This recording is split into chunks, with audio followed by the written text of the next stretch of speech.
കോഴിക്കോട് നഗരത്തിലെ രൂക്ഷമായ വെള്ളക്കെട്ട് പ്രശ്നത്തിൽ വേറിട്ട പ്രതിഷേധവുമായി ബി.ജെ.പി. കോർപ്പറേഷൻ അധികാരികളുടെ അലംഭാവം ചൂണ്ടിക്കാട്ടി ബി.ജെ.പി. സിറ്റി ജില്ലാ കമ്മിറ്റിയുടെ നേതൃത്വത്തിൽ തോണിയിറക്കി പ്രതിഷേധിച്ചു.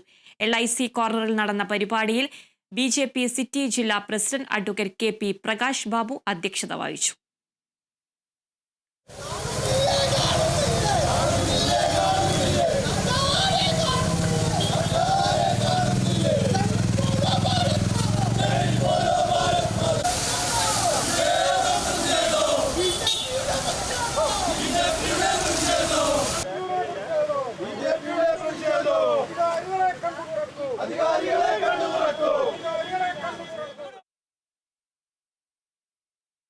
ഓരോ മഴയത്തും ഒരു മണിക്കൂർ മഴ പെയ്താൽ ഈ റോഡ് ഇത് തോടാണോ പുഴയാണോ എന്ന് തിരിച്ചറിയാൻ സാധിക്കുന്നില്ല.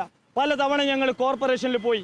ഞങ്ങൾ ചോദിക്കുന്നത് എത്ര കോടി രൂപ ഈ കോഴിക്കോട് കോർപ്പറേഷനിൽ ഈ മലിനജല സംസ്കരണത്തിനും ഡ്രെയിനേജിനും ഫുട്പാത്ത് നിർമ്മിക്കാനും ഒക്കെ ആയിട്ട് കൊടുക്കുന്നുണ്ട്.